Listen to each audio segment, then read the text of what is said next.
action. Hi, welcome back to our channel. I'm Sofya. And I'm Adam. And we just came back from 265 days around the world. After traveling almost for 9 months, we decided that we have enough information to give you the best tips that can help you to save money, to save time. Energy to have fun, to plan, to understand how to travel the world for longer periods of time.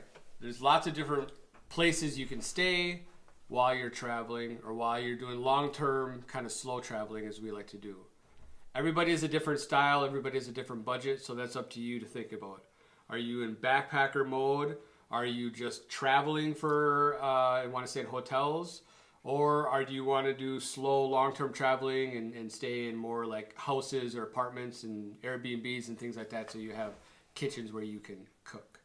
So this recommendation will work mainly for people who like to travel, who like to stay for a long time in places and would like to save money by doing it. This method will work very well for nomads or for people with family or people who like to cook their own food because they want to save money, save time, you want to eat healthy, need specific food. So we really highly recommend to use Airbnb, and we will teach you now how to save money by using Airbnb. So right now we will show you our screen. So we just go in Airbnb. Great.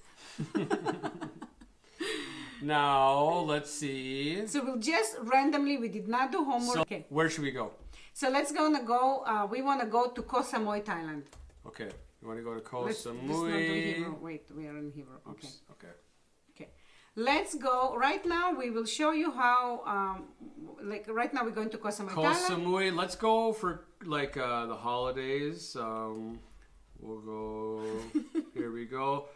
Now, Sophie, what is one of the keys to saving money when you're using Airbnb? So the key to save money to use Airbnb, you want to book your stay for over 28 days. Let's see what happens here. So 7, 14, 21, 28 days. Let's say Typically just two there's people. 4 of us. Okay.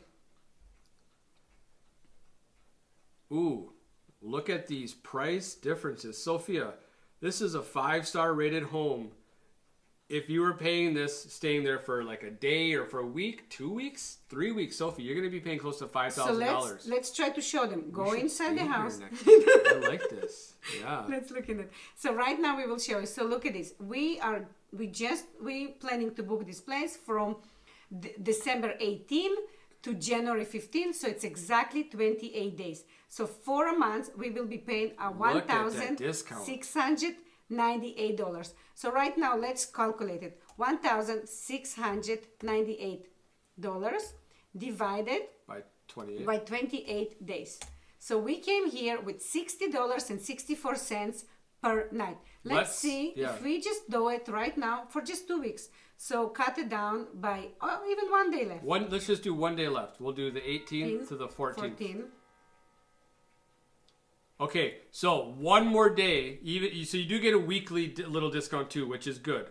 So even with weekly, you can save money. But look at this. It's $1,000 cheaper if you stayed an extra day. 1 day. So literally, right $1,000 cheaper to stay an extra day.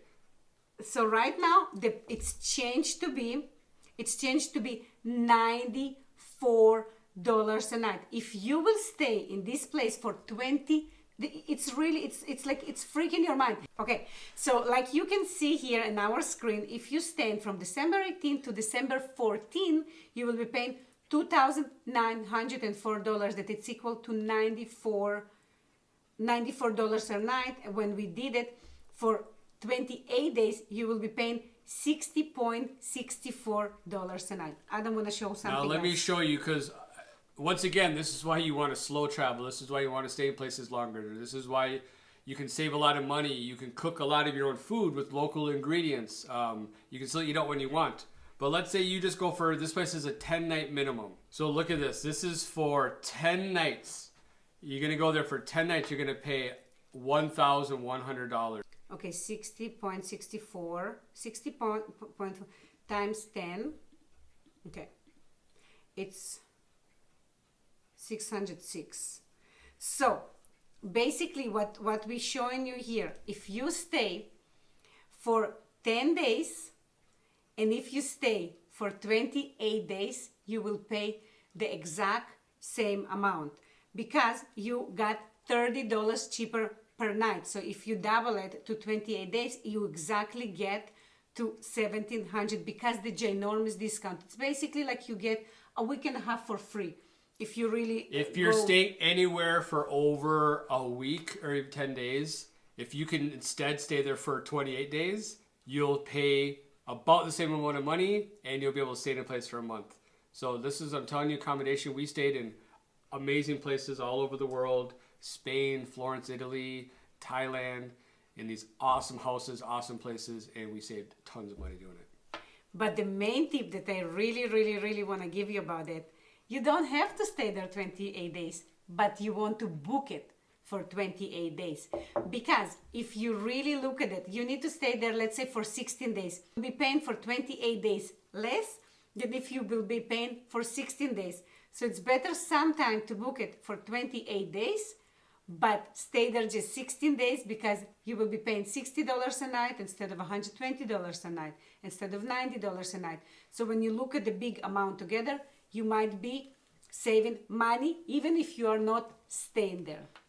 Yes, there were quite a few times, and once again, we did this under our budget for this whole trip, where we would stay in a place for a month or for longer, and we would then do a trip somewhere else and sleep overnight for a night or 2 nights. And it was still cheaper because of how much we were saving to have our home base instead of trying to check out, get a new place and move and do all this stuff. So for example, we booked a place in Chiang Mai, in the north of Thailand. We arrived 10 days later, but because we paid for 1 month, for 28 days, just $400, and if you go just for a week, it's cost you almost $400. So for us, it was like we didn't care that our place sitting empty because we know we can come in whenever we want, we can live whatever we want, and we're still saving money. So yes, Airbnbs. There are other ways too, subletting apartments. I'm sure there's other long-term rentals, but they can save you a lot of money rather than paying hotels. Because you can cook. We always make our breakfast at home. You can do cereal, you can do eggs, you can do bacon, you can do toast.